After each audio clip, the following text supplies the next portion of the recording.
Hi, a good day everyone. I'm Albert Yip. Welcome to this U3A Big History 2020 course. Now in this course we shall discuss about the beginning of the universe until today. But before we do that, let me just get a little bit of things out of the way first. This is the first video of the series, and from this week onwards, every weeks in the school term in Victoria, Australia here, I will be uploading one new video every Wednesdays. For those who are the members of the participating U3As, you should have received a link to an introductory videos. In the description of that video, there are links to various WhatsApp discussion groups. You are welcome to join the group, and this is where discussions of issues arising from the videos will take place. If you're a member of a U3A, which is not the participating U3As, please ask your course coordinator to contact the course coordinator of U3A Box Hill in Victoria, Australia here. I'm sure she will forward your request to me, and then we will take it from there. For all other audience coming from the rest of the world, you are welcome as well. And for this, if there's any issues, please leave it as a comment in the video. I will try my best to answer the questions as much as I possibly can. Now today I will have the introduction of big history. So what is big history? It is about the whole history, from the beginning or the birth of the universe to the present. Now, of course, we don't know what happened before the beginning of our universe, so we are not going to touch anything beyond the beginning of our universe. And as well, we don't know what will be the future, so we will only have speculations about future in the last portions of this course. Big history's own history is started by this man, David Christian. In 1989 in Macquarie University in Sydney, Australia. He has a book called Maps of Time, an Introduction to Big History, and subsequently he also published a number of books on big history. The course here, I was initially initiated to this big history course through the course which he gave on the teaching company, Big History, the Big Bang, Life on Earth, and the Rise of Humanity. I'm not going to take exactly the same approach as David Christian.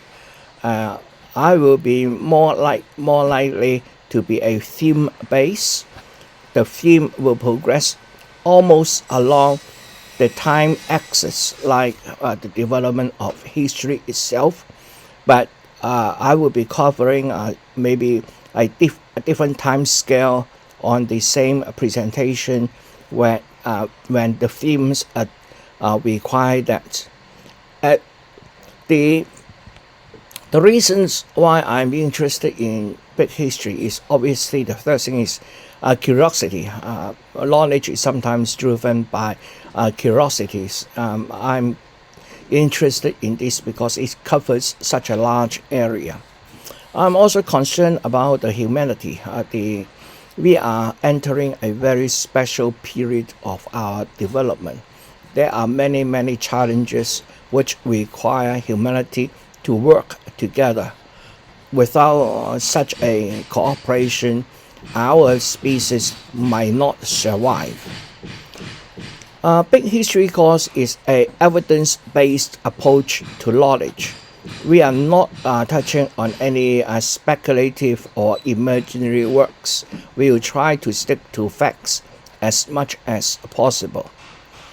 As you can imagine, this is a very vast subject covering a lot of different areas, and I'm no expert to any of these areas, so I will try my best to gather the information and present it to you in a way I hope will make you will arouse your interest, and then make you like to seek more information or knowledge in those areas. Big history itself, because of this large time frame, large scale, it is possible for it to provide us with some insight into what our future will be and what we can do to shape the future. Obviously, our effort might or might not success, but if we don't do anything, we won't see the future, and I think that is an important point to remember. It is also a course where we try to explore big trends from beginning to universe today. Obviously have a lot of different significant intervals or significant events. We will outline those events and then try to draw a common thread among all these events. In some way, by knowing the past, hopefully we will have a better idea what will be the future. Again, we cannot foresee what the future will be, but at least without understanding the past, we have no hint to know what the future lies beyond today. As I have emphasized before, it is a evidence and science-based course. Scientific understanding is about understanding the natural world. It depends on facts collected maybe under strict conditions, and then try to pull the facts together in order to build up a hypothesis. And using that hypothesis, we will subject to the hypothesis to a test to see whether it predicts similar events. And that is the whole concept of science. I will touch on that a little bit later on today.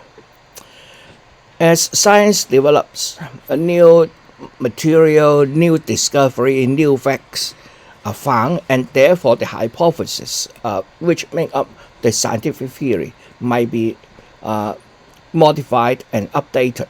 This is a continuous process of human knowledge accumulation, or humans' understanding of the natural world. So what is a scientific theory? A scientific theory is an explanation of one aspect of the natural world that can be repeatedly tested and verified in accordance with scientific method, using accepted protocols of observation, measurement, and evaluation of results. The emphasis here is that it can explain something. What does this mean by explain something? That means under the given situation, if a scientific theory is applied to this particular situation, it will produce a result, and that result is predicted by the theory, and that's called explanation. In order to do that, we need a lot of different facts, different observations, all collected together. This is where the repeatedly test comes in, and it is also verified. That means the observation, the effects, and the cause can be explained by the scientific theory. So that is where we want to emphasize scientific theory is a evidence-based knowledge. It is the best understanding at this particular point in time about a specific aspect of the natural world.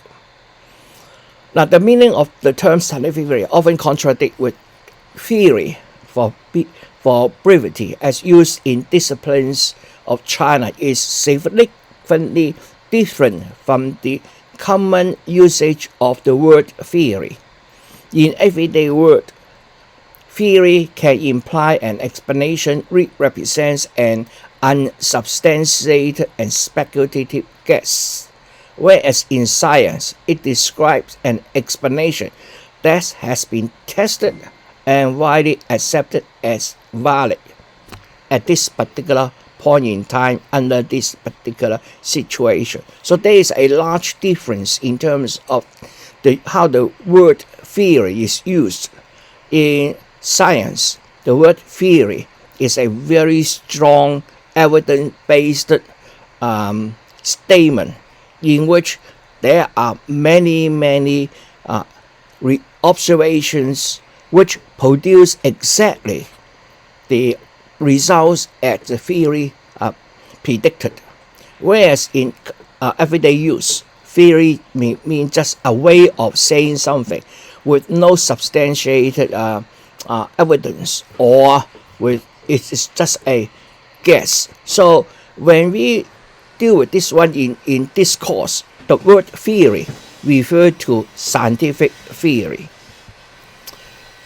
There are several characteristics of science.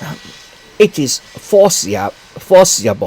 That means this scientific theory will be made in a statement that if the theory is incorrect, then the statement will produce a contradiction. That means the statement can be proven wrong. Now, we know that it is very difficult in real life to prove anything right, but we can prove anything wrong quite easily by quoting a counter example.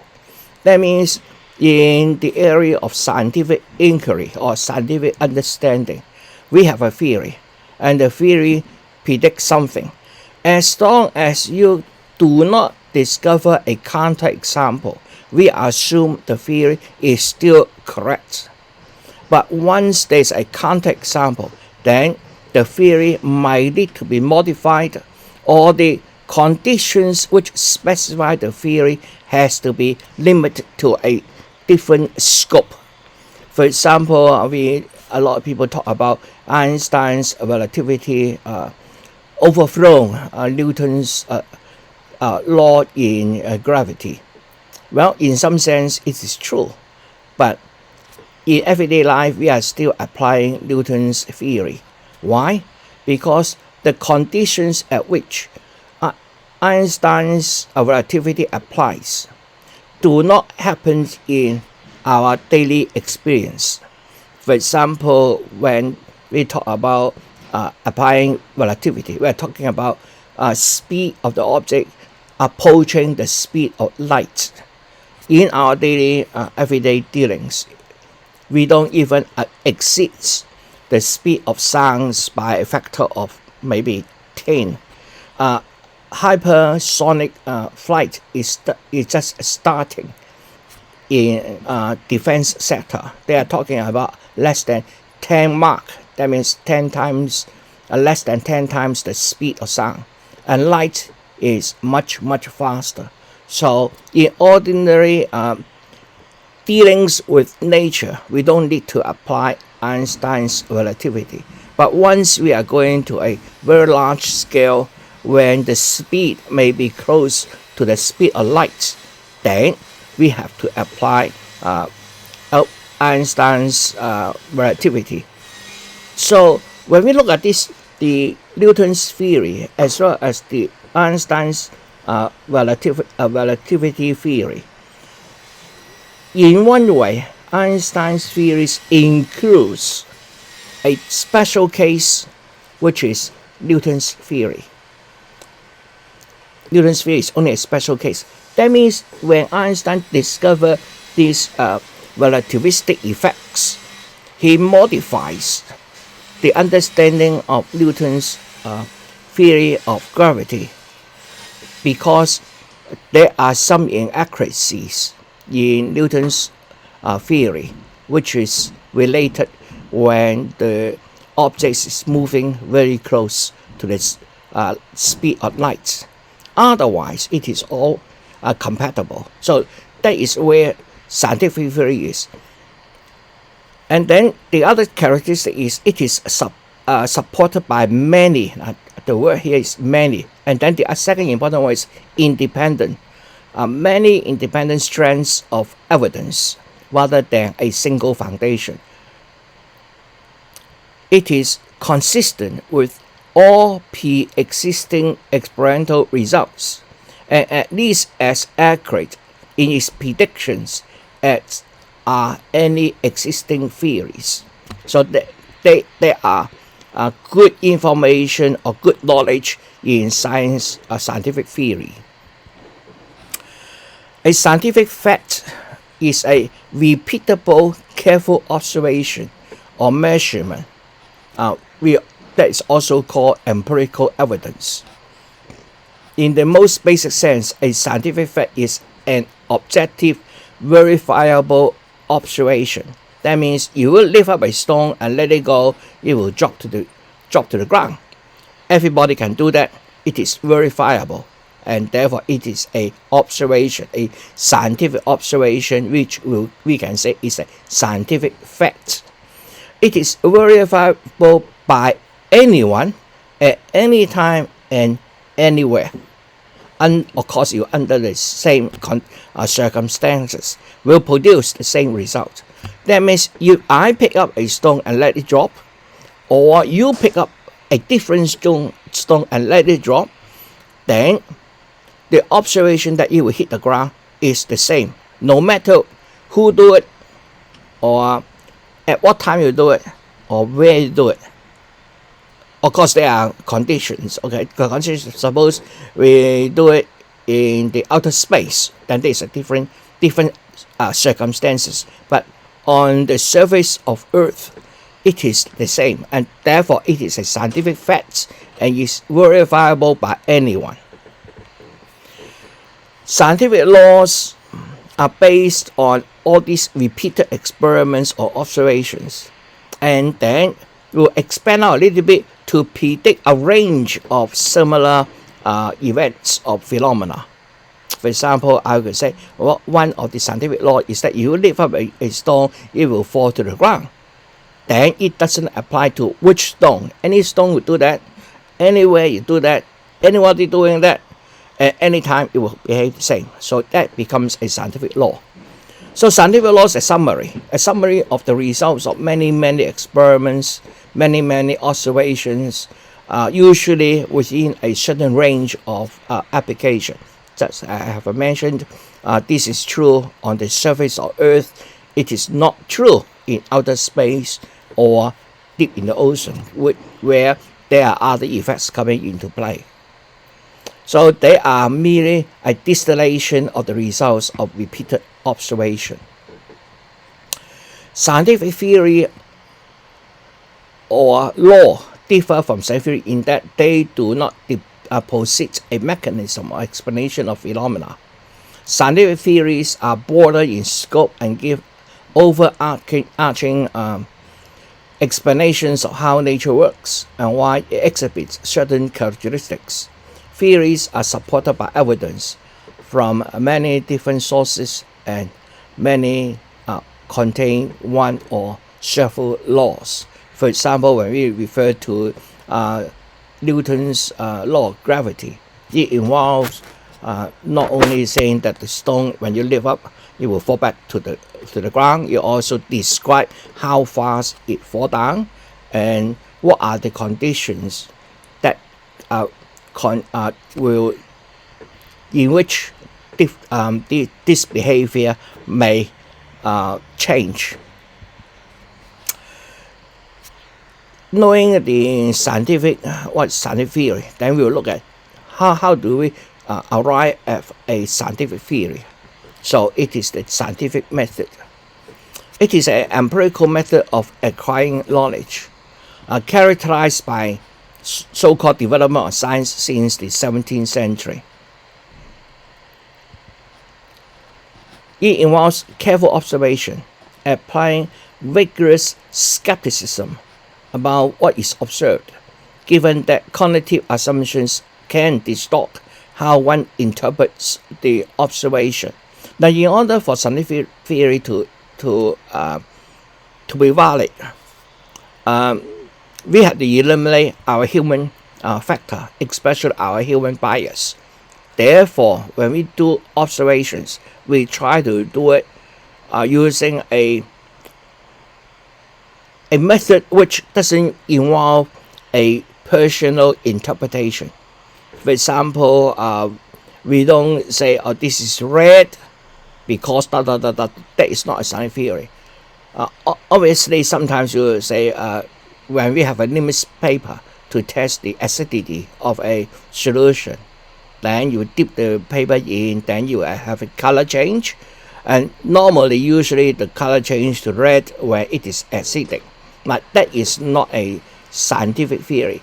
When we say scientific theory, we say, okay, it will change to this particular color. But color is a human observation. We need to change it into something more objective to avoid a human bias. Then we will after we collect a lot of observations, then we will formulate a hypothesis, which is a summary which will produce the same scientific facts. So this is an induction process. We collect a lot of evidence, and then from all this evidence, we draw out the common theme, the induction process, to produce a hypothesis. This hypothesis must be foreseeable. That means the statement of the hypothesis can be observed and proven wrong, so it is foreseeable. Observation is then done to test if the predictions are correct, commonly called experiments. So we come to a conclusion and say, for example, a object falling down at the surface of Earth, the acceleration, the speed, the object falls increases, the acceleration is equal to a certain value. Okay, we make a statement like that, then we start measuring whether different kinds of objects at different places on Earth, done by different people, produce the same acceleration, the same value. The hypothesis may undergo many refinements and modifications, or even rejected. The hypothesis becomes a scientific law or theory when there's no known false prediction and correctly describes all known scientific facts under which the hypothesis applies. So this is a very strict limitation on that something called theory. There's no false prediction. It predicts all the known facts already. So this is a very powerful way of saying about a knowledge. That knowledge is useful precisely because it can describe all known facts, and then it also will not produce a different result under the same condition. Therefore, we can use it to predict what will happen when we change one of the conditions, because we know that it has been proven so far. If by chance or whatever you find a false prediction, then the theory will be challenged. And then when the theory is challenged, then people will be, first of all, skeptical of your result, whether you do it correctly, you apply the same conditions, etc. That is part of the scientific process, being skeptical.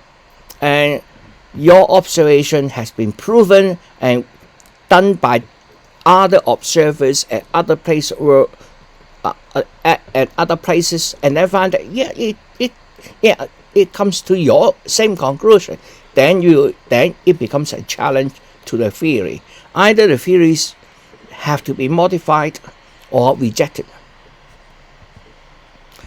So with that, this is our first presentation, and I welcome you to join me again next week on Wednesday. And today it is an overall description of the course, as well as one of the key idea we will be applying to using in big history. Next week we'll start with some astrological observations, and then from that observation we'll push the time back into the beginning of the universe, and then try to understand how we come to be being like us here. Thank you for your time, and then see you next time. Thank you.